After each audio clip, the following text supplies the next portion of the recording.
Hello, I'm Leslie Ramos Salazar. I'm Assistant Professor of Business Communication and Decision Management. I'm really excited to receive my first professorship, which is the Abudullat Professorship of Business. It will enable me to do additional research activities such as travel at international conferences, national conferences.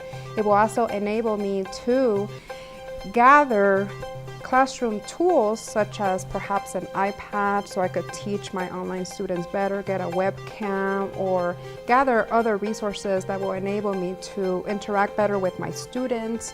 It can also guide me to continue to improve everything that I do here at the college. I do a lot of research. Recently, I've been looking at math statistics, and what I'm interested in that is because I teach business statistics, so I'm interested in looking at the psychological angle of statistics because a lot of my students begin in the class feeling a lot of anxiety. So what I've been doing is looking at Bandura's self-efficacy theory, and ultimately, the theory says that if students feel confident in their abilities, they're better able to solve mathematical problems and critical thinking problems. So the benefit of that is if I study self-efficacy, I could find out how students are better motivated to perform better in these classes that I teach.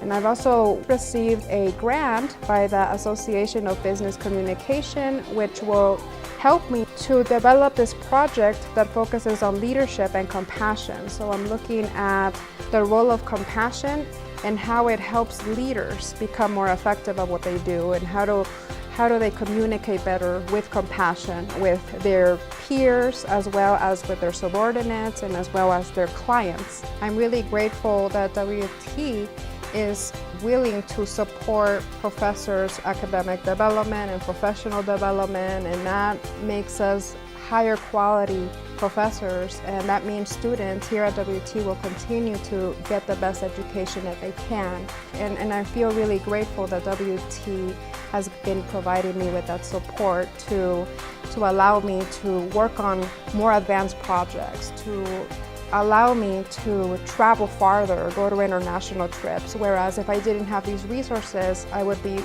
really limited. I want to say a deep thank you to Dr. Abudullat and his family for supporting this professorship.